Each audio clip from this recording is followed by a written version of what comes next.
Oh, yeah. Hey, it's time for episode 9 of the Late Bloomer podcast. I'll put some distortion on my voice. It's time! Episode 9!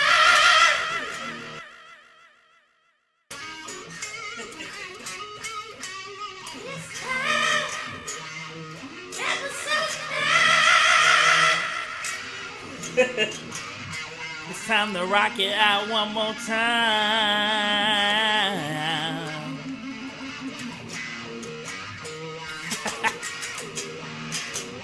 I'm gonna stop. On the guitar, we have Space Liberace, also known as Alex. That's the sound of his cup. He drinking that drink. And I'm drinking water too. Well, we got some Morgans. Ooh. Captain's orders.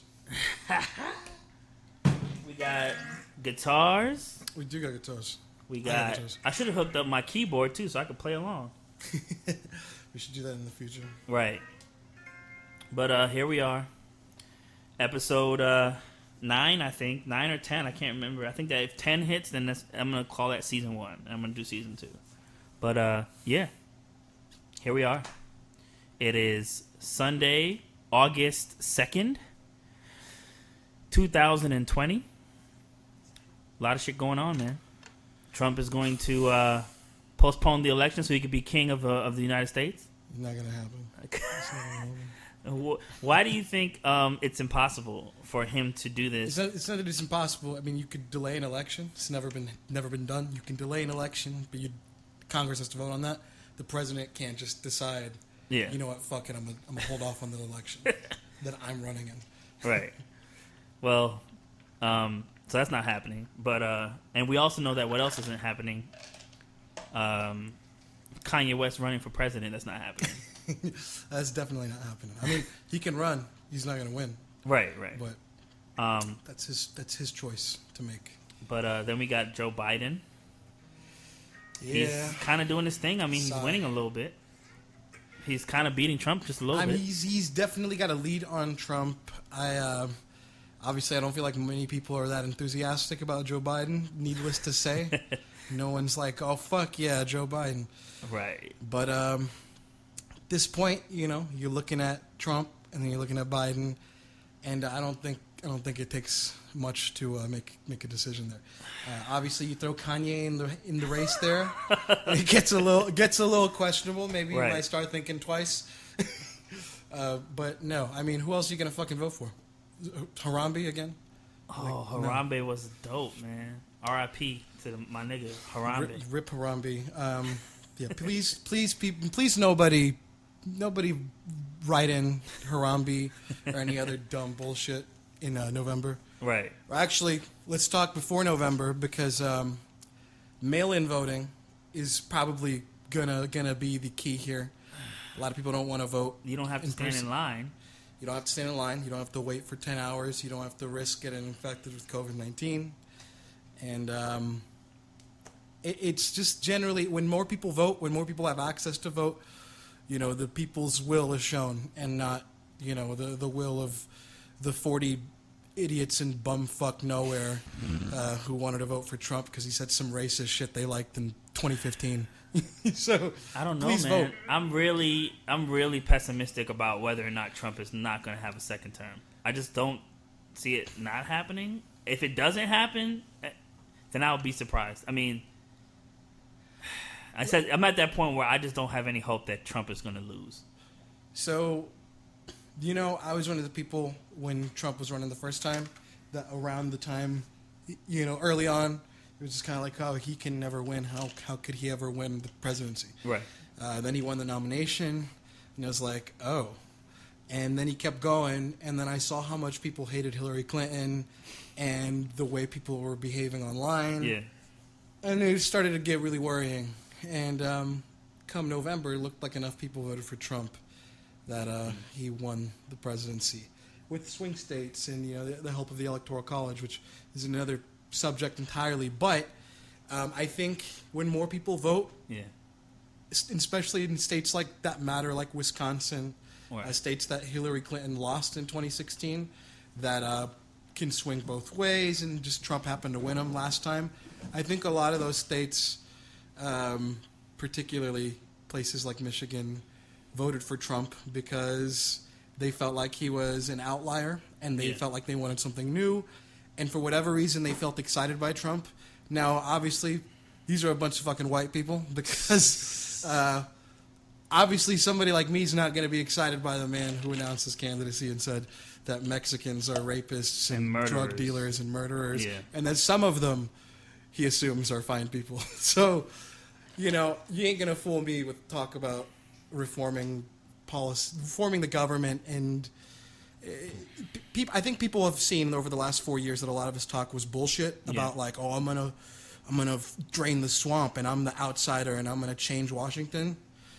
Yeah. I mean, how many people he fucking fired that were trashed? It's just like, man, draining what swamp? What are you talking about? Not even people that he fired because they were trash.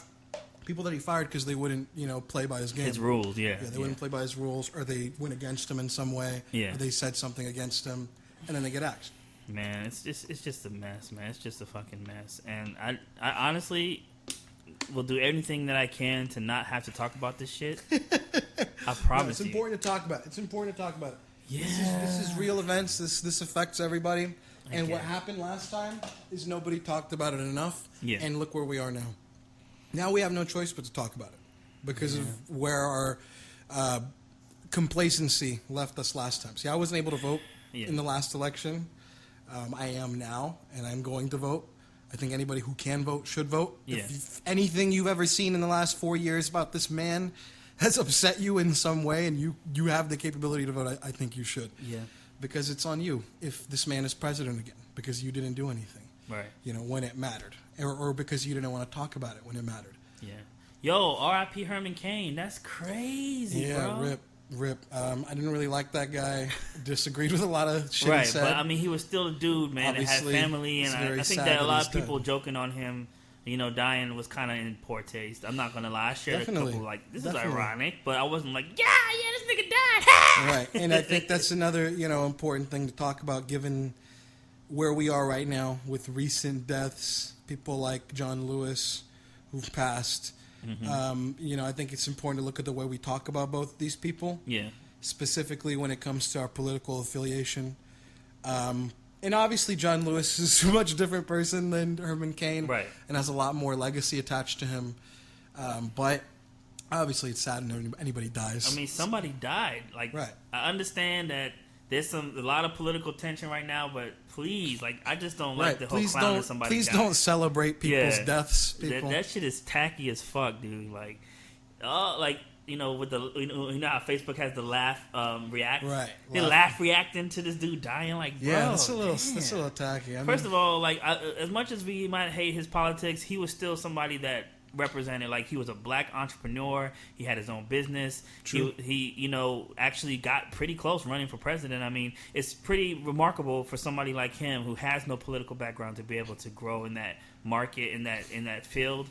And so regardless of his affiliation with Trump and what he felt, I mean, he was still somebody that was kind of sort of upstanding in a way where he's better than me. I mean, I ain't got no business. The fuck, you know what I'm saying? Right.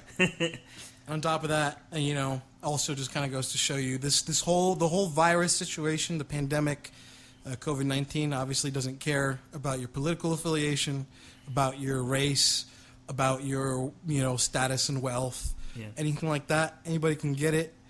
And obviously, when you show that kind of complacency and just disregard for the pandemic and the precautions, you see where it can get you. That man is dead. Yeah. Obviously, it's not funny, but that man is dead because he didn't take that shit seriously. Right. Right. He decided he was going to show up to an event crowded with people indoors, and he was like, "Fuck it, this shit's not real." Damn. And now that man's dead. It's not funny, but it goes to show you that's what fucking happens when you treat something seriously like it's a game, like it's a joke. But I'm not gonna lie, man. It happens so fast that I kind of am sort of I want to get down with it. I'm 1,000% sure that it's a real thing, I'm for it. I think that's our pizza. Hold on. Let me go grab that shit. Okay, Keep talking. It'll be Keep easier talking. for me to get it. Okay. Well, I'll continue then by talking that I think it's really important, if you can see me on the camera now that I'm unobstructed view, that you don't take this lightly. Obviously, a lot of people are kind of complacent with the idea that you won't get sick if you get it. I feel like I had it, and I don't think it's very safe to necessarily just assume, oh well, I'm not going to get sick, so I'm not going to get anybody else sick.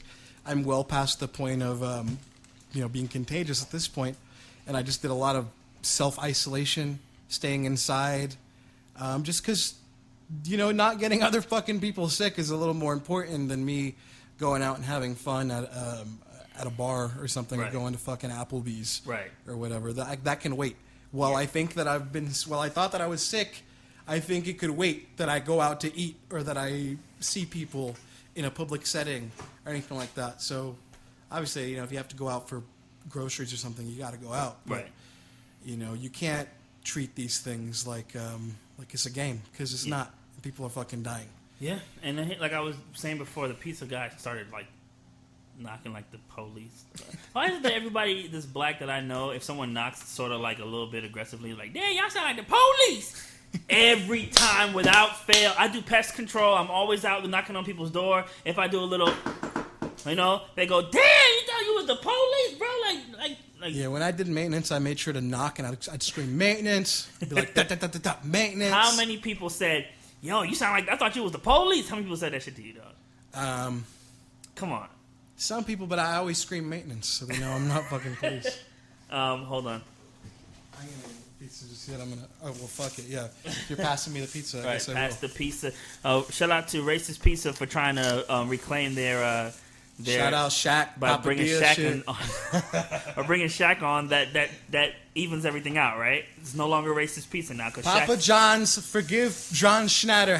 # forgive Papa John. Papa bless. Papa bless. Papa flex. But what was I saying? Oh yeah, so it happened so fast. Yeah. That it never really kind of like set in how serious it was. And so I'm not like saying, oh, it's not real, we shouldn't be cautious. But I am saying that it's really difficult to adjust to that so quickly. So I had a little bit of trouble taking it seriously because you have to understand, I'm 30 years old, and we've seen all kinds of crazy shit since we were 30. Sure. Since we were young, every 3-4 years is a thing that blows up. I'm not saying that these things aren't real, aren't significant, aren't important, aren't actual things that happen. But I never was like really crazy whenever these things happen. I mean, I could run off a list that had H1N1, bird flu, swine flu, Zika virus, Ebola was a big thing for a long time. Everyone was talking about it. So. Excuse me for kind of being a little, skeptical because every couple of years it kept happening over and over again. There's one big factor a lot of people are missing then, if you're thinking about this, is that we didn't have Donald Trump as president for every one of those other viruses. Right. And not to, just to be like that guy, I'm going to blame the president for everything, but come on. He fired the fucking pandemic response team set in by the last administration just because it happened to be by the last president. And I'm not going to get into that, but I mean, obviously the guy will dismantle anything from the previous administration. For whatever reason, he thought it was a good idea to axe the pandemic response team, which would have been a great help, because given that they planned for scenarios just like this. But he got a new homie. His homie, what's her name? Dr. Oh, the semen demon lady? You have to understand that hydroxychloroquine is a cure. She's a fucking nutcase. Yeah, that shit's fucking ridiculous. And you see, I'd seen people, like, sharing that shit, like, seriously. Seriously? Yeah, no, I saw somebody sharing that shit, and it was, like, on their Instagram story, and it said, like, this came down moments after it was posted, spread the truth. Like, yo, you gotta stop fucking... When you see something on the internet, just because it says "Oh, spread the truth. The government doesn't want you to know." You gotta stop falling for this shit, man. This shit is cap. What are some of the other things that she believes that is true? Something Look, about... I'll be honest with you. I didn't entertain that shit for more than like 2 minutes on TV when I saw it. So I don't know what this woman was saying outside of that. She said, yeah, hydroxychloroquine is a cure. And she was saying that the CDC is like lying about case numbers and all sorts of other shit. Just No. Dr. Stella Emanuel, that's her name. Okay, Dr. Stella Emanuel. But, no, there were some other things that she believed. Well, look it up. Tell me about it. Something about how there were like lizard people walking around, and how we were getting filled with demon sperm. Hold on. Demon semen. Hashtag demon semen. No. Hashtag semen demon. She said that she's treated a lot of patients with hydroxychloroquine. Ooh. As I predicted. All Alright, hold up. We gotta fix that. I tried to catch it, but it was kind of out of my range. Where does it take? It's on your head. It's under you somewhere. It's right there under you. Yep. Look, no, warmer. There you go. How did that happen, bro?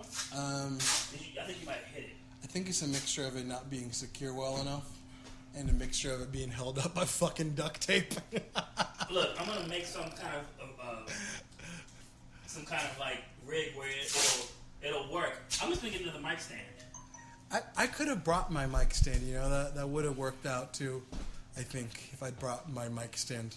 Oh well. I have a working mic stand. Okay, so I tried something new. I didn't have a mic stand, so I taped the microphone to the damn ceiling, and it didn't. It kind of like gave way. This was not my idea.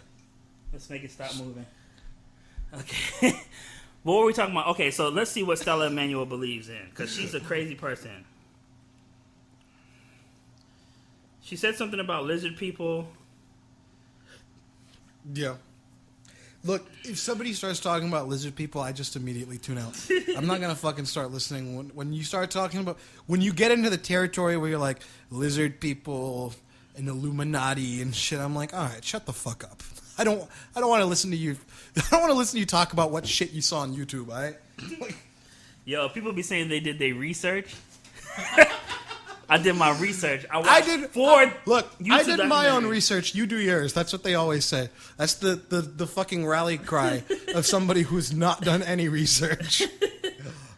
Okay, I'm trying to find it, man. Okay. Damn, man. Okay. This racist pizza is hitting too. She said that that people are using alien DNA to treat sick people, which resulted in human beings being mixed with demons. Then she said that coronavirus conspiracy is pure fabrication, and that other targets of her anger include gay marriage, which she said would result in adults marrying children. She was born. That's enough. So at this point, if you're listening, you probably gathered this woman is full of shit. Crazy. Yeah, and this is a woman that the president retweeted. No, he retweeted something else too that was like, what the fuck? That man is cat. That shit is cat. Stop that shit. Stop boosting that shit. Cat. Just keep it off. I don't know what to do about it. You know, there's people out here. This is the age of like misinformation. Is now more than ever, you got people spreading false facts, false information. You know, claiming it as facts, and you have a president who has kind of built this entire faction based on the idea of don't believe anything you hear, believe everything that I say, believe the weird shit you hear, because that's what's up. And this fucking is dangerous. And obviously most reasonable people see that shit for what it is. And for the people that don't, and the people who are, you know, disillusioned and, they're just kind of fanatics for this man. You know what, Alex? You're fake news. The people who are fanatics for this man are in this hole where they will believe whatever he says, even if it's straight up fucking wrong. This man could, he wasn't lying when he said he could walk out on Fifth Avenue and shoot somebody and he wouldn't lose a single voter. He wouldn't. He wouldn't. They would all just cheer and say like, "Fuck yeah, that's That's who his fan base is. What do you think But- about Enough about this man. I'm feeling a little negative now. what you been listening to, man? What You I've been listening to that to? West Side Gun. I haven't been listening to the West Side Gun album. Not since the West Side Gun and what was the other one? The one with the Virgil Abloh cover. The one that wear like waves. Like Yeah, that. that's tight. That's tight. Hell yeah. It's a tight album. Great album. It's definitely different than what I'm used to. I really like pop music, Pop music. What do you listen to? like shit that's like slappers, and it's either like You been listening to the new Lady Gaga album? no You fucking try. stuff that's like like street esque, but also has a pop appeal. So tell me why you ain't listening to Tekashi 69. Tekashi Because- 69, number one artist in the entire world. Trash, Oh my god. trash. Tekashi 69, Are number you one. dumb? Number Stupid, one. or dumb? Number one superstar in the entire world, beloved by children all over the world. He's the new Michael Jackson. Oh my gosh. Oh my gosh. He is. Don't listen to this guy. He's trolling, man. Nah, he is. Tekashi 69 could be out in the streets. People just run up to Tekashi 69. They'd be like, oh, it's 69. The world loves Tekashi 69. You can't stand it. You're He's so a mad. meme. You're so mad. Listen, You're I'm so not mad right now. He's trolling. He's so fucking mad. He's trolling. But yeah, I mean, that's what I've been into. Like, if it's either like really good R&B or folk, soul, or disco, or like some ultra vintage shit, that's what I've been liking. We should like do some disco shit tonight. Hell yeah. Or just like some shit that's like rap, but it has pop appeal. Okay. It's just what I've been gravitating to lately. You probably fuck with some shit I've been listening to lately. I should put you on to some of that shit. I've been listening to a lot of film score, a lot of Italian film scores. Are you trying to figure out how to score some film yourself? I mean, I've always been into that idea. I always wanted anybody who got some short films you want me to score, hit me up. I've done some animations, like scored animations. Yeah, I saw that. That was pretty good. But other than that, I like film score, and I'm really into Italian film score, horror shit. I was listening to the score to Cannibal Ferox. It's an Italian movie. Really fucking violent. Cannibal Frog? Yeah. There's another cannibal movie I like. It's called Cannibal Holocaust. It's one of my favorite movies. Love the score to that by Ritz Ortolani, Italian composer. Probably getting a little esoteric, but I really fuck with Italian horror scores. They're crazy. I'm gonna get another slice of pizza. I ain't gonna talk about Italian shit. Yo, I'm eating more pizza than you, and I wasn't even hungry. I mean, I fuck with this shit. It's the racist pizza. You got to be able to taste the prejudice in the crust. All right, Papa John's was in the kitchen, fucking cursing up a storm, talking about his stock losses or whatever the fuck he was. Every bowl of dough, he whispers, "Nigga," into the bowl, into the dough. So then he rolls it in, you know.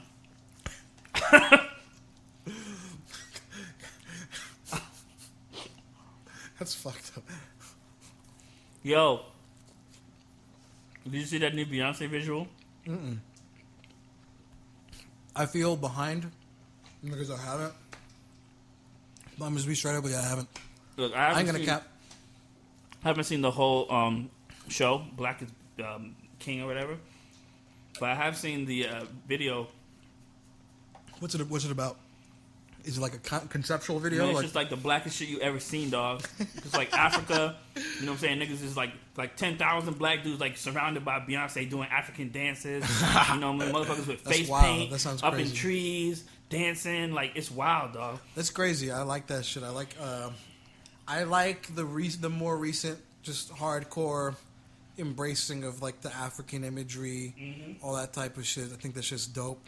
I feel like a lot of that shit kicked off, you know, when you had shit like Black Panther getting really into the fucking like actual inspiration with the African, just the dressing style, because they took influence from, you know, real tribes and what they would wear, and they kind of just mixed it up, put some outfits together. There's really cool costuming in that movie. I think that doesn't get enough I credit. think she won an award for it. Get enough credit. She won an I don't award. think that movie gets enough credit for the costuming. No. The That shit costume was crazy. designer won an award. Did it? Yeah. It was an Oscar, wasn't it? I believe so. I have to double check. Well, definitely deserving it. That shit was wild. Alexa, Who won Best Wardrobe for Black Panther? Who won? For Sorry, I'm not sure about that. That's a terribly worded question. Alexa, how many Oscars did Black Panther win? Black Panther has won 3 Oscars, out of the 7 nominations it has received. Winning categories include Best Costume Design, Best Original Score, and Best Production Design. Best Original Score. I suppose that doesn't include the soundtrack, which would have included that great Kendrick Future song. That's not the score. I know, that's not the score. That's what I'm saying. The score wouldn't include the soundtrack. But that soundtrack was dope. And so the soundtrack that Beyonce did for Lion King is in the same vein of that. It's very African. It's very Is it? Afrocentric. Yeah. She did the score? No. It was like they had the score, and then they had the little like album. You know? Oh, they did their soundtrack. Okay. Yeah. I honestly didn't watch that movie, the Jon Favreau Lion King. I didn't watch that shit. Yeah, but still, the album called "The Gift" Okay. is a fire ass album. It got mad dope records. It has my favorite ones like "Water." That's for the Lion King album? Yeah, it has Pharrell on there. It has Wizkid, not Wizkid. What's the other guy? Burna Boy. It got like all these African artists. It got some real dope shit. I know Jay-Z was into like soundtracking for a while too. Yeah. He'd done what's it called? He did the fucking. I remember he did the soundtrack for the Great Gatsby movie, the remake, the Leonardo one. Yeah, I remember he'd done the soundtrack because I remember they fucking had H to the ISO in that fucking shit. I was like, what the fuck? Yeah, I was watching that movie, really caught me off guard, and then I realized, oh, yeah, Ho was on this shit. Right. Yep. But no, Alexa, what is the track list for Beyonce The Gift album? Here's something I found on the web. According to consequenceofsound.net, Spirit, the album's lead single and song of the week, that was a big serves song. as the closing track.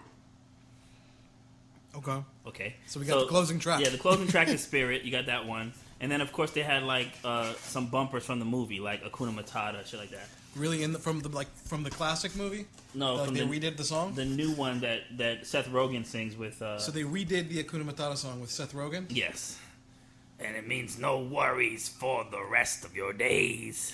He's not a really good singer. I'd have to imagine he's not a very good singer. But he did a good job. They held their own. Seth Rogen be laughing. Right. Don't do it. Mine wasn't good enough. Don't double down on it. Right. But yeah, so if I'm not mistaken, right, the Black is Beautiful soundtrack is pretty much that soundtrack, The Gift, but with visuals added to it. You A think Brown it's similar? Skin Girl, a bunch of other records, huh? You think it's similar? I think it's the actual songs from that Gift album. Oh, for real? With visual form, yeah.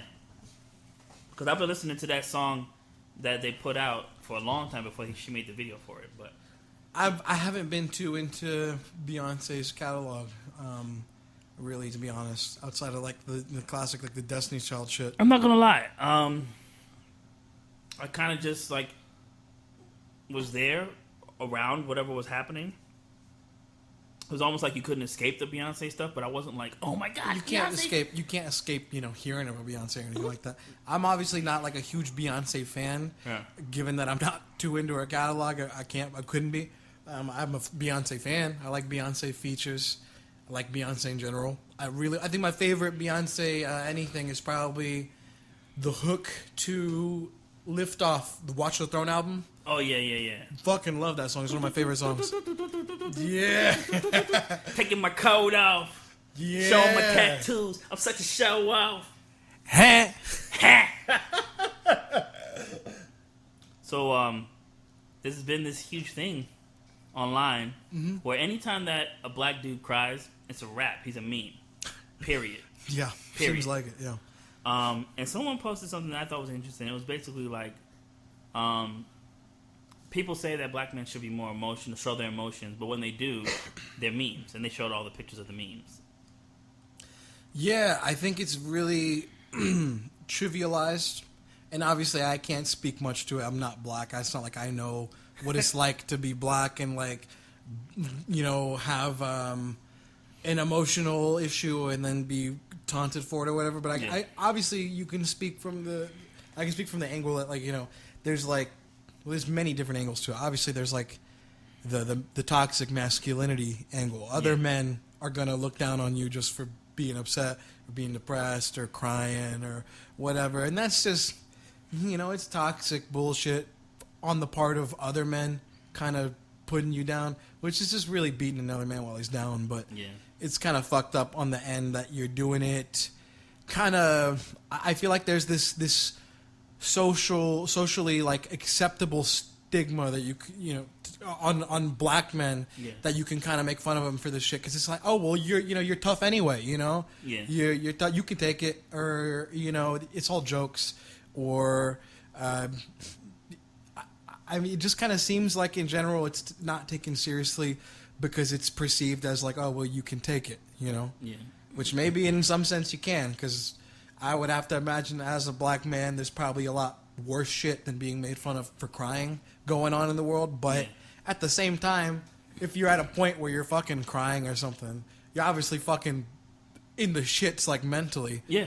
So, and emotionally. So it's just fucked up in general to put somebody down while they're already, going through it. I'm not gonna lie. I mean, there's something about just images of people crying in general, especially strong men, big men. That's kind of funny. I get why that would be funny. I kind of find like the Jordan meme kind of funny because it's like a bald guy and he's kind of just like, he's looking kind of funny, and it is a little funny, the picture. But at the end of the day, it's like problematic. like when we're talking about like the Will Smith thing, for example. Yeah. I honestly don't think it's that funny. Yeah. I don't think the picture's that funny, So really, it's people laughing at the situation. It's people laughing at him. Right. Which I guess isn't any really better. It's not really any better. It's just as fucked up. It's not really fun. I have to imagine Will Smith does not like as lighthearted about it as everybody else, but fuck it. I mean, it's Will Smith. That's his thing. Yeah. And that's I don't know how he feels about any of that. Yeah. I'm not going to assume. I didn't watch any of their interviews together or whatever that stuff was. Yeah. All I can say is, don't make fun of people for being upset or whatever. It's fucked up. Don't be a dick. Don't be a dick. Come on. Guys. Come on. Do you think that well, I don't think you would have an opinion on that, but I do know that it's just now becoming more and more acceptable for the black community to be open about therapy and mental health awareness and all that stuff. What is the situation in the Mexican American community? Do they even address mental issues? I think it's probably pretty similar. Yeah, I have to imagine it's pretty similar across the board for people that aren't white. When you're not white, and then let's just say when you're not in what we would call like a privileged social standing. Right. So maybe it doesn't have to be about race. Maybe it's like just the more disenfranchised people. Yeah. I have to imagine it's pretty similar. So I can't say it's any different. Yeah. Mental health issues aren't taken as seriously. Emotional issues aren't taken as seriously, and I've seen a lot of talk about that too, because while you're saying it's being more embraced for black people to seek mental health help, pursue their own emotional health, that sort of thing. I've seen a lot of talk in terms of other races as well, which just kind of goes to show all across the board, people are kind of looking at these things with a more open mind, in terms of these things are just important to people, and at the end of the day, obviously, if you're not a racist, then your race and your nationality and your religion, religious background, whatever. None of these things have anything to do with how you are as a person, what you're going to be like, et cetera, et cetera. But the cultures that we come from do breed, in some cases, really toxic environments. Like, for example, in a lot of, homes of people of color, issues like mental health issues aren't going to be taken as seriously, unfortunately. And I just think that comes down to how we talk about things in the open, which for the longest, I think, maybe I'll go ahead and say it, like white people, I guess, and just more privileged people would have always kind of been the focus of that conversation. Yeah. Of the conversation of get mental health, see a therapist, that type of thing. We kind of associate those things with white people, maybe because they can afford it. I don't know. Can I afford a therapist? Probably not. Right. But are we at a point where it's like, okay, let's say that someone, hold on a second.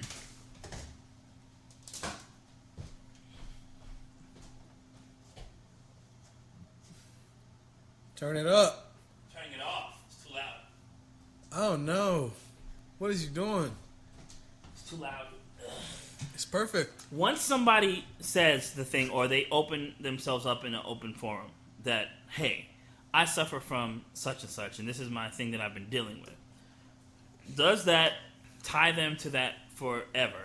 Like, are they ever going to be like, I'm better now, everything is much better now, everything is good, I'm doing much better? Or are they going to forever just be like, oh, look at him, that's really great? I remember Pete Davidson said, anytime that he's happy, it's an accomplishment for people that are around him. Oh, I'm really glad to see that he's doing good. Yeah, I think that's the goal. When you're talking about something like seeking help for mental health, emotional health, I think the goal should be that you want to get better. Yeah, but are people going to tie that to you forever? No, and you shouldn't. And you shouldn't have that perception that if you need help with mental health issues, with emotional health issues, with even physical health issues, that you're going to forever be tied to this one thing, and that this is how people are going to define you, and that, this is what will define you after your death, or that's the legacy you'll leave behind, is that you were the mentally ill person. Yeah. I think that's not the case, because the goal is to get better every time. Okay. And, like I said, that applies to, like if you get a terminal disease or something, if you get cancer and you beat cancer, I mean, obviously that's a bigger deal than, getting over like a manic episode or something. But the goal is to get better. The goal isn't to be remembered forever as the person who had cancer. It's right. Be the person who beats it. Right, but I think that at this point she's kind of feeling like insecure about it, because she's talked about how I mentioned it on different occasions, and she was kind of feeling like kind of upset about the fact that I mentioned it in the manner that I did. So I'm not going to mention her name, but there's a family member that the people around us often consider the crazy one, or she's often off, or whatever. We're gonna deal with her as she is, and then I'm 30 years old. I mean, it's been going on most of my life, so I would say very easily, for 20 plus years, she's been always been the one that people have to deal with. You know what I mean? And so there might have been lulls and periods of time where she was able to live normal and, get an apartment and get everything in order and, get money, get a job. But then, like, after a couple of years, she goes back into that cycle again. And so she hasn't really come out of it, like, without any fault, or, there hasn't been a decade or more of a period where she's just, like, stable and everything is back to normal again. It's always like, when is it going to happen again? You know what I mean? Right. And I think, in that sort of case, especially if it's something that's like a chronic illness, it's important to remember that these people aren't their illness. Yeah. These people aren't whatever it is that's affecting them in this way. And that when that does happen, and when they are trying to better themselves and get to a better place, I think it's important to remember that every time that happens, that's who they are. They're the person trying to be better, trying to get better. And if you happen to fall in a hole where sometimes you may seem like they may never come out, I think it's important to keep the perspective that these people are not their illnesses and that they need help. You can't view these people as lost or too far gone, or past the point of return, whatever you might say. I think it's, like I said, the goal is to get better, from these things, and to not let these issues tie a stigma to people.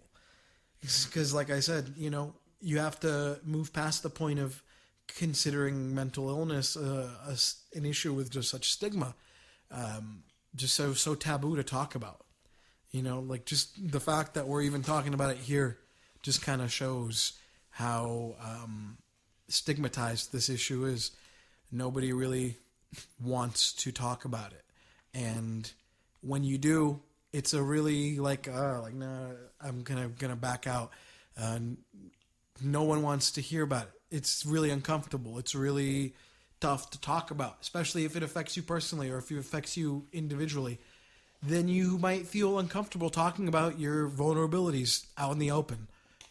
But it's important to recognize them and to recognize that, like I said, these people are not their illnesses, and that the goal is to get better. You have to try to help these people. If you're not the person who is suffering from the mental illness and there's somebody in your life who suffers from mental illness, you have to encourage them to get better. And sometimes people are not going to be the most accepting of that. Yeah. You can see cases of that everywhere. Right. Like the case of Kanye, where people want to help them and they don't want the help. And that's a really troubling situation, but nobody ever said mental health or mental illness is easy to deal with. Well, one thing that I hear a lot in the people, because I work with a transitional housing program, and a lot of people are ex-drug addicts, ex-alcoholics, whatever. Sure. A lot of these NA or AA companies, like organizations, they preach this idea that if you're an addict, you're always going to be it.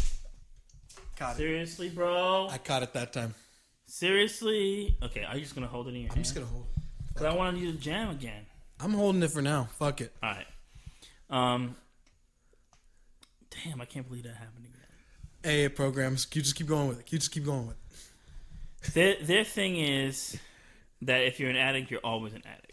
And you equated the mental health treatment to cancer treatment, because there is a moment where you're in remission and you no longer have any signs of cancer. Sometimes, this is not always the case. Right. It's not an exact parallel. Right. But what I'm saying is there an actual cure for these things?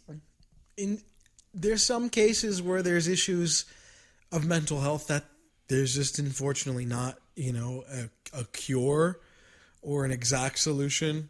There's a lot of issues Alexa says. Alexa, is there a cure for schizophrenia? According to Mayo Clinic, schizophrenia requires lifelong treatment, usually guided by a psychiatrist experienced in treating the disorder. Medications that Alexa, help be control quiet. symptoms are... Alexa, is there a cure for bipolar disorder? According to Mayo Clinic, bipolar disorder is treated with medications to balance your moods and psychological counseling. Treatment also may include education and support Alexa, be groups. quiet. If you abuse drugs or Alexa, alcohol, shut up. You may need substance abuse. Shut Alexa. up, bitch. If you're behaving dangerously, Alexa, you may need... be quiet. Why does she listen to you? Because she's trained to listen to my voice. I was going to say, a lot of these issues, like schizophrenia, before Alexa cut me off, is that they're going to require lifelong treatment. Lifelong treatment. Lifelong care. And this is the thing. Is these mental health issues, some of them, you don't have them from birth. Some of these things occur in life, later in life. Yeah. And so do some shit like cancer. You can't decide when things like this happen, but if these things require lifelong treatment, you just gotta fucking deal with it. You can't view these things as like you gotta throw this person away now, Right. When you have a child, if that child's a special needs child and you're told that kid's gonna need lifelong care, that's what it is. You're not gonna fucking throw the kid out, are you? No. Unless you're a piece of shit. Right.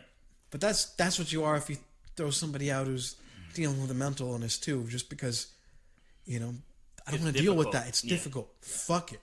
Go rot. Right.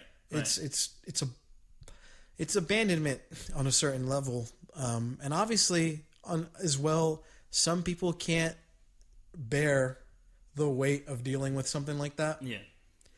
And for some people, for their own mental health, they have to exit that situation. Wow. But I'm speaking from the perspective of if this is somebody you really care about, who's suffering from a mental illness, then you can't view this person as being the illness that they have.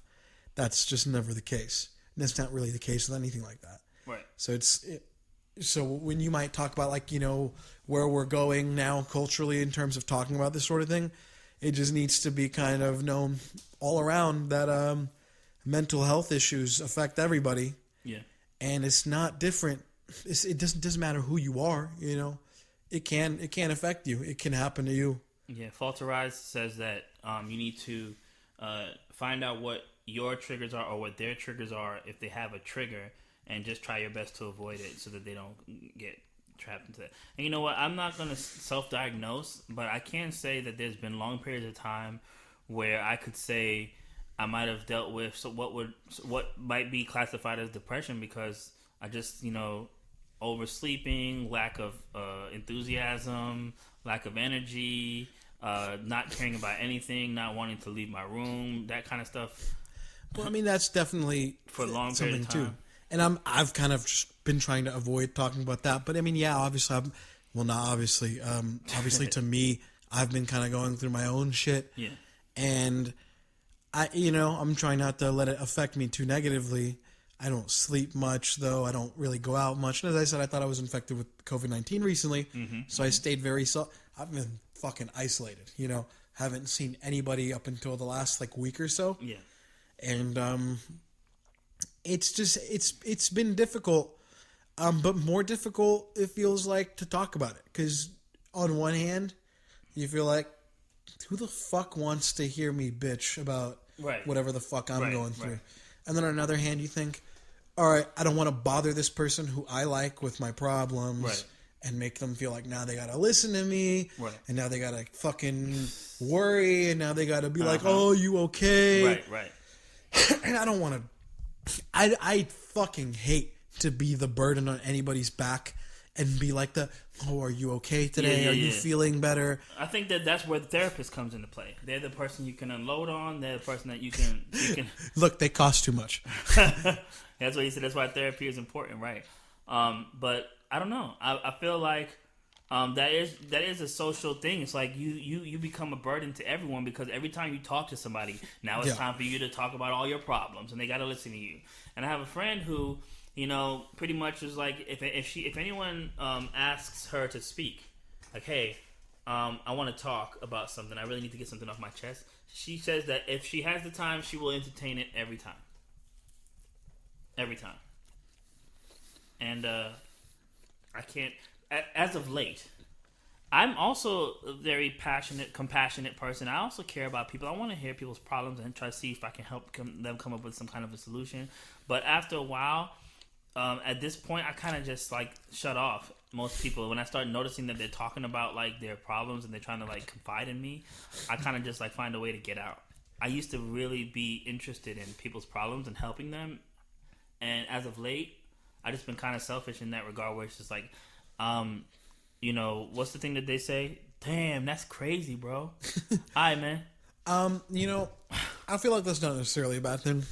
I generally will listen to anybody's whatever the fuck they're going to tell me. If they feel like they can tell me, obviously it's because they trust me. I'm not going to make them feel like shit and be like, I don't give a fuck, But, yeah. On another hand as well, if you're dealing with your own shit and you're dealing with enough on your own, there's nothing wrong with backing off and saying, I gotta do me for a second. This is a little too much for me. That's not unreasonable to tell somebody that it's a little overwhelming what they're putting on you or anything like that. There's somebody that, I have an example that came up today. Some dude that kind of just came to live with one of our neighbors. He was hanging around, and I kind of in passing said, oh man, I gotta mow the lawn. He said, I'll mow it for you. How much you want me to do it for? I was like, shoot, man, whatever. What you want me to do? I'll do it for 15, 20, 25. I was like, whatever, dude. Whatever. I'll give you $25, $30. So I sent him $30 cash app. He did the lawn. Dope, right? He got my number, right? Yeah. And I guess he's a rapper or something. I don't want to talk shit about it. Nobody. He might be listening. I don't know. The point I'm making is, I'm just not really feeling taking on any projects as far as rappers or anything like that. You know what I'm saying? Right. So I'm not trying to deal with that. But then also okay, he must have some kind of disconnect with social boundaries. Sure, definitely. Because he texted me, hey, I gotta talk to you about something. And then he texted me again, oh man, can I talk to you about something really important? And then like text me again. All right, well, never mind. So I called him. He's like, well, I'm the kind of person that like to talk to people in person about this type of stuff. But I was just trying to see if you could hook me up with $40 so that I could get my thing for. Bro, I just met you, dog. So it sounds like at this point he's just trying to use you, trying to get some shit out of you. You got money. You're willing to give it to him. Will you loan it to him? That's what he's thinking. So that's where I gotta like stop. I'm not gonna give you money, even though I might have. That's money. not unreasonable.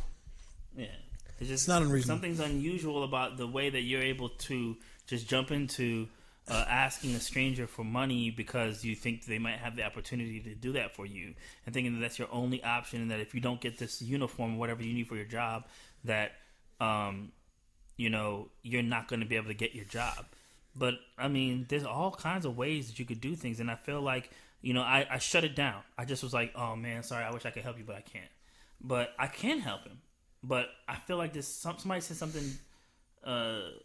Like the whole teach a man to fish bullshit like that.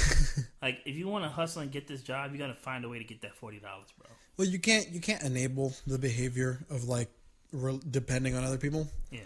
So in that case, you could argue that you did him a favor by being like, well, get it on your own, without just kind of giving it to him, because otherwise you kind of learn by pattern. Asking work. Let me keep asking. Yeah. But I also feel like there's something there. Like, I'm not trying to diagnose people all left and right, but there's something that's disconnecting. Well, already, just from what you told me, from what you told me, not to sound judgmental, but I kind of, in my head, just assumed, like, maybe this guy's either got an addiction, or he's homeless, or he suffers from a mental issue. Those are, like, possibilities, just based on what you're telling me. Right. Those are possibilities. People need help. I want to help these people. Well, they need help, but the kind of help they need is psychological help. They don't need help with money. To give them money to do something. Yeah. That's not what they need. They don't need help with money. Maybe, and not to say maybe he does need help with money, like he has financial issues too, probably. Yeah. But his issue mentally will not be solved by giving him money. Right. And there was times where I was like struggling financially, and I have to keep on like making ends meet the best way that I can. Go donate plasma, do what I have to do.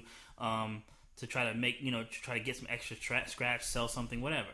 But me asking somebody, that would be the last, like the dead last option. Like, oh my gosh, there's absolutely no way. I have to ask somebody. There's no other way.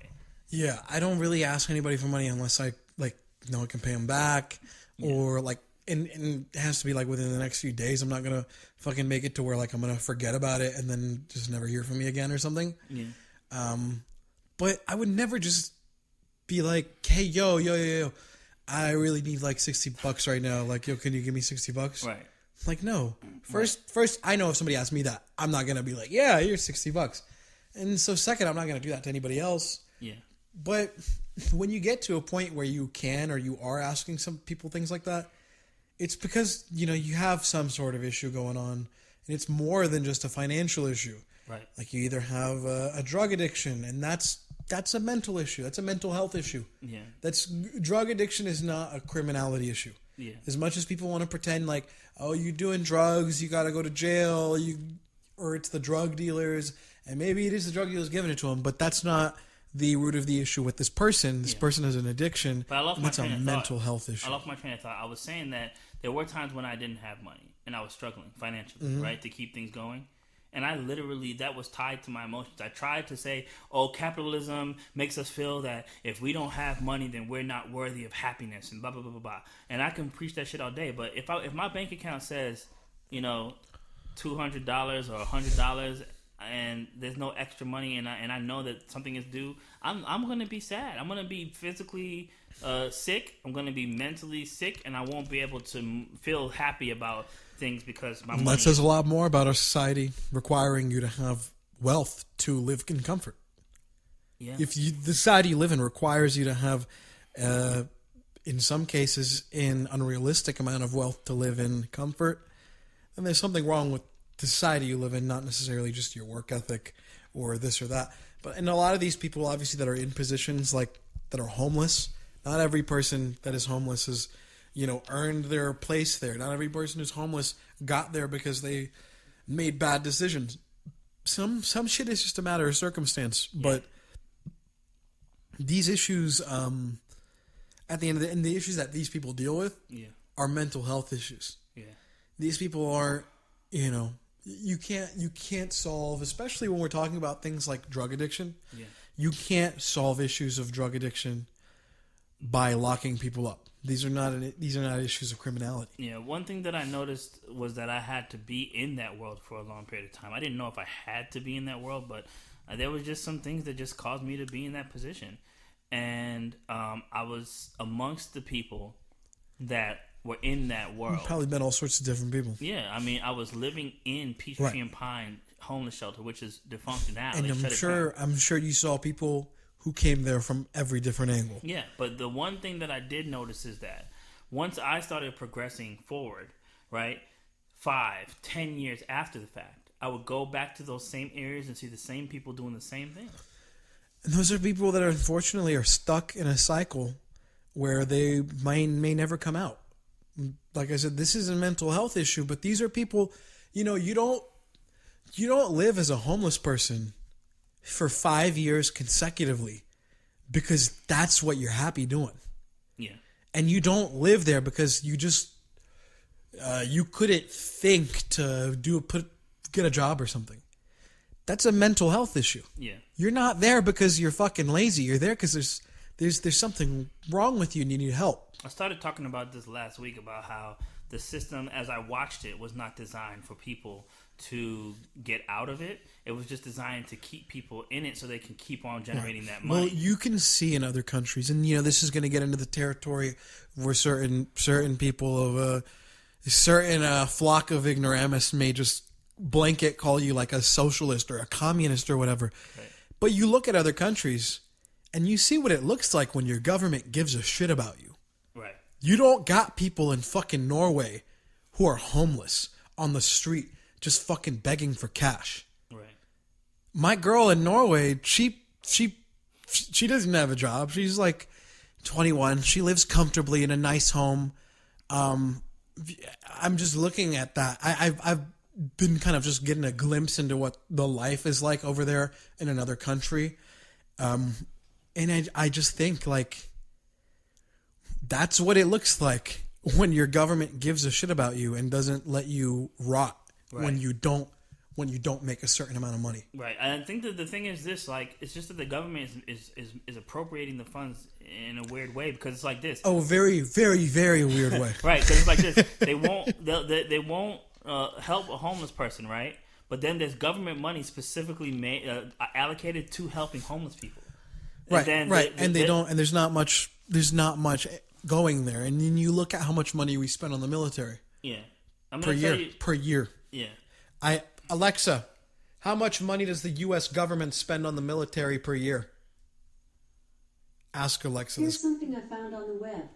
According to factsandDetails.com, military spending of the United States is $400 billion a year. $400 billion. Alexa, how much money does America spend on homeless reform? Here's something I found on the web.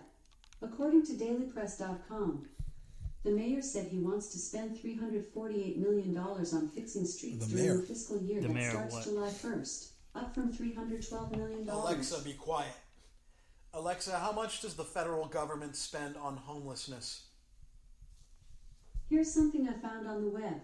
According to citynews1130.com, by 2022, the feds plan to spend $237 million to address homelessness, which is double the amount that was allocated when the Liberals first took office. She's a Democrat? MAGA. Okay, but yeah, that's crazy. So billions of dollars on wars, hundreds of thousands, hundreds of millions of dollars. It was 200 something billion dollars for homelessness. 400. Did you say billion or million? I said million. 400 billion for the U.S. military per year. Wow. Now you gotta kind of put it in perspective how much money that is.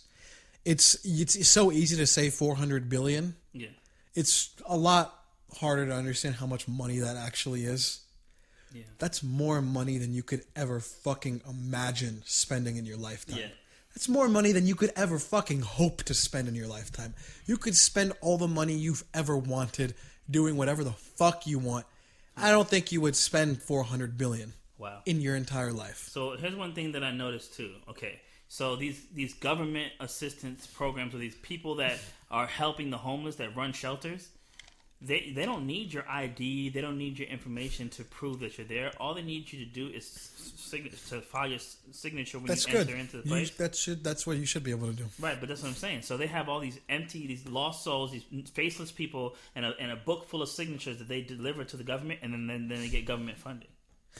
Right. So in some cases, and I'm not too familiar with how those places work, I would have to imagine, just given the way homelessness is, especially in like Atlanta, where it's really bad, I'd have to imagine it's not that we're using all that money to end the homelessness.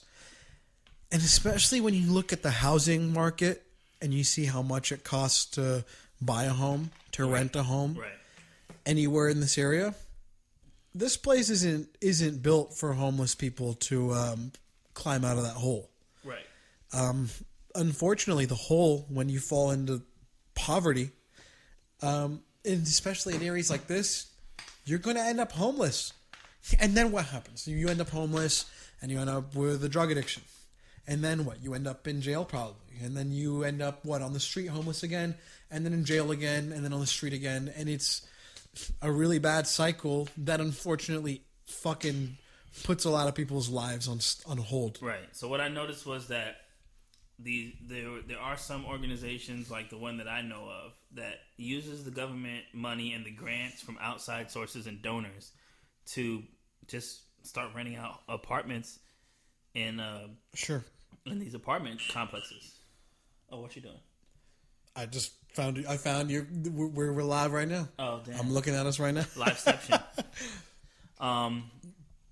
But yeah, and they would use that money to buy apartments, and then they would collect like a small fee from each client to maintain the apartment rentals, stuff like that.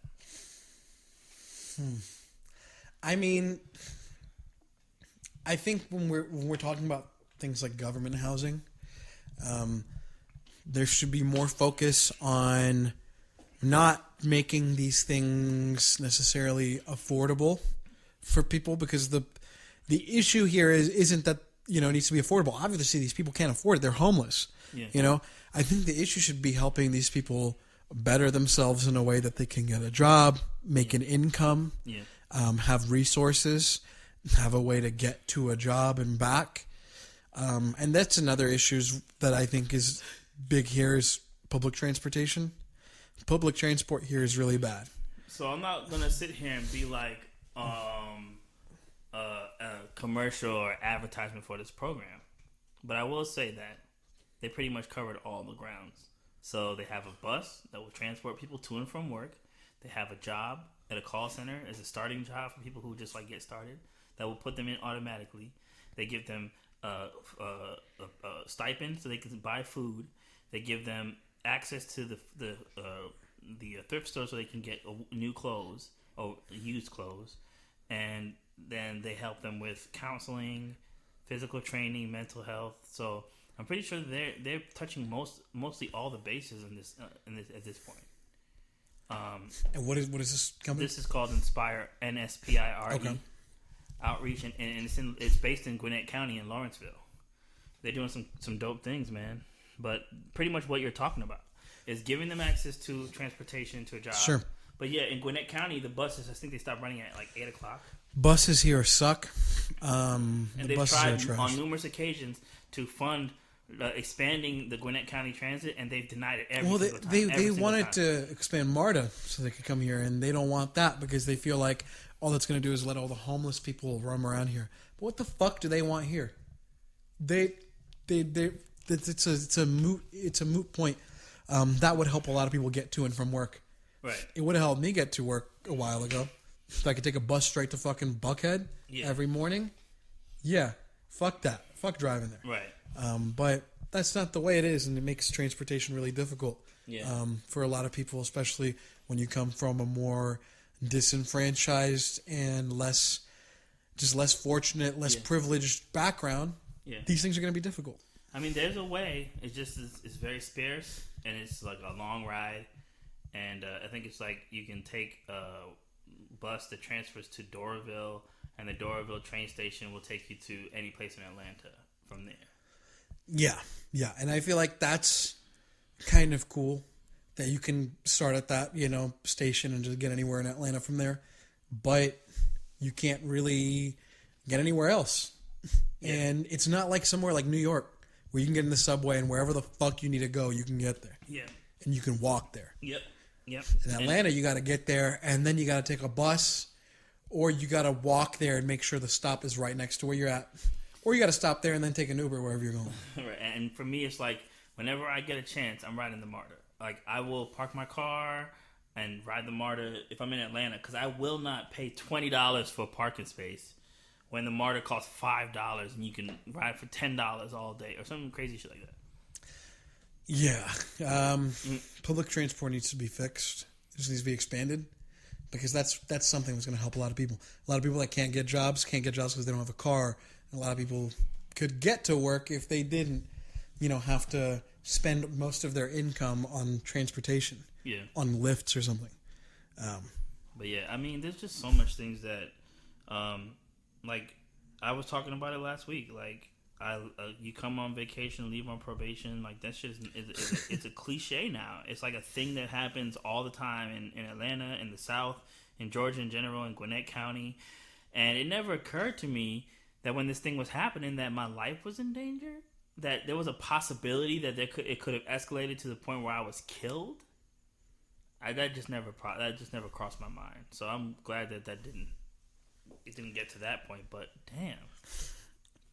Yeah, I mean, it's not a black and white issue.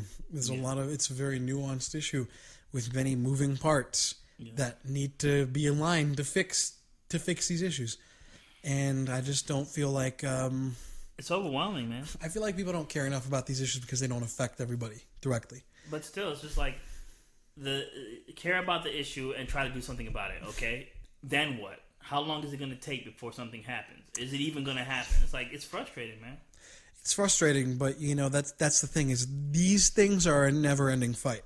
The struggle to keep a better quality of life for people, to argue for that's a never-ending fight. You're never going to get to a point where everything's peaches and you're never going to have to complain about a thing again. Even in countries where they do these things a little better than we do it, they have their own issues. Yeah. It's never going to be, the end of the line where you can say, congratulations, we made it. We made the world a better place. We fixed it. We did it, guys. We fixed homelessness. We did it, guys. We beat the bad guys. We did it. Cue the ending scene from Star Wars Episode 6. So I guess that there's never a happy ending. It's not that there's never an ending. Fighting until we die, and then our kids fight until they die, and maybe their kids will see something eventually. No, I don't think it's necessarily that it's never ending. It's more so that never ending story. I don't think the will for anybody who's just consciously a good person. I don't think the will for anybody who's consciously a good person to ever say we could do things a little better is ever going to go away. Yeah. That's never going to go away. It doesn't matter where you are. It doesn't matter how bad a situation is. You're never not going to have the movement or the start of the movement or the remainings of a movement of people who say you could still do a little better. That's just never going to go away. I mean, how long has the civil rights movement been going? Longer than most people have been alive. And we're still, to this day, fighting for racial equality. Right. John Lewis just died. He just died. He was the last surviving member of that civil rights movement led by Dr. King. Yeah. And he just died. And even he was saying, I don't know if you listened to the last thing he said publicly. No, what did he gave a really moving speech. He was just talking about how, people like George Floyd were to him what was, like Emmett Till back in the day, and that it's no different. Yeah. So, like I said, it's a never ending thing, and that fight doesn't end, to do better. Yeah. particularly when you're somebody like John Lewis who saw Emmett Till happen. Yeah. And then you're, I don't know how old he was, 74 or something like that. Yeah. And you still see like something like George Floyd happen. You know that's never gonna. That's a never-ending fight there. Wow. So, you want to jam out to something so we can start? We can take this dark mood that we've created. It's not. Look, it's. I think it's an optimistic. It's an optimistic perspective. I think that people are never going to stop wanting to do better. People are never going to want to give up on saying that you can always do better, even when things do get better in the way we asked for. I don't think it's enough. Just given the direction this country's gone in and has been going in for the last 400 fucking years. Yeah, and I think that if you want to talk about fixing a system overall, that it's just going to take constant work and effort. I think that the same thing applies to us as people. Like, definitely. Personally, it's just going to, we might have long periods of time where we do great and we feel great and things are going great. And then there's going to be a moment where we have to fight again. Definitely. And self-improvement is another thing that is it's a never-ending thing. You're never going to get to a point where you decide, you know what, I've matured enough. I've grown enough. Yeah. I've learned enough. I'm a master now. I don't need anybody. You can only really begin to learn when you kind of realize there's no end goal to that.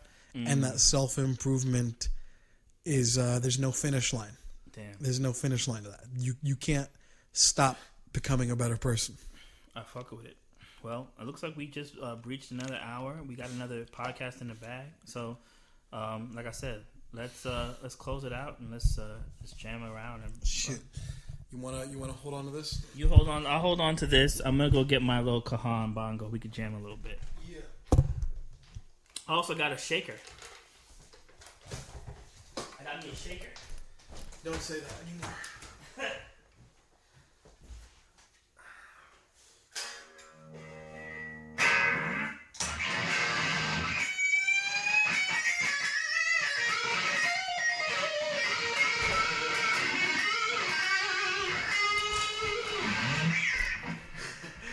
Eric Johnson shit.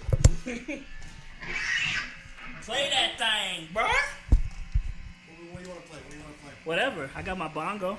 Let's just fuck around real quick. I'm Yeah. gonna fuck around with some dumb shit.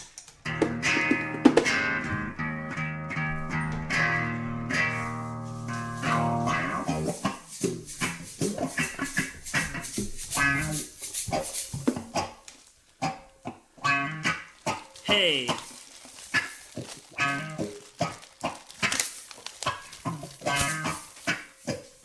And it never ends.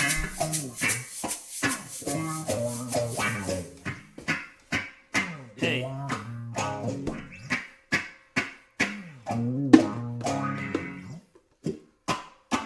Hold on. Let me start off.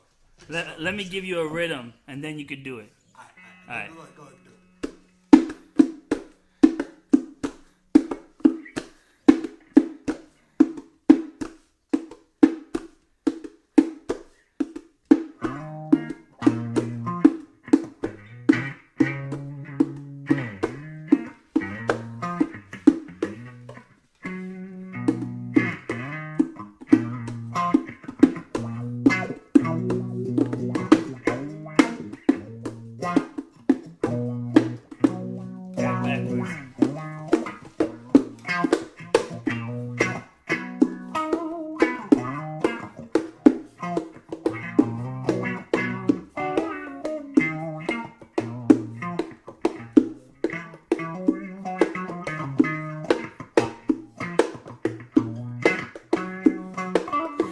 Trying to scold you, but dawg, you a grown man. I ain't trying to scold you, but dawg, you been doing the same thing since '09. Got a gold mine in my own mind. We so blind. Even Stevie can see it's the heathen in me. Time for believing in myself and then relieving the demons. Deceiving. This is the evening. This evening I see something that's gonna happen to change in my body, in my soul, in my mind. They could change, they got me holla. I don't know, I'm just freestyling. I'm wildin' up at the top of my mind island. I be on my own island. Doing what I does the best. You can't tell me that I ain't the illest that said this shit before. Yeah. They call me SPOOKS. They stress cause they never heard of a singer killing a rapper and demolish any track when I jump on it. 10 steps ahead with a lump on it. An inside joke for the compound. And I been fly dope for the sum don't fit. That mean it ain't adding up. I've been bad enough, I'm had enough, I'm on it. I cannot stop this, I never want it. I never gone it, I never win the opponent. I never gone it, I just be zoning. I'm going off, hold up, yeah, yo. I don't know what I'm saying, but again, it's a freestyle. That mean that I'm styling for free. It's gonna cost a lot more if you gotta pay for it, what the fuck though,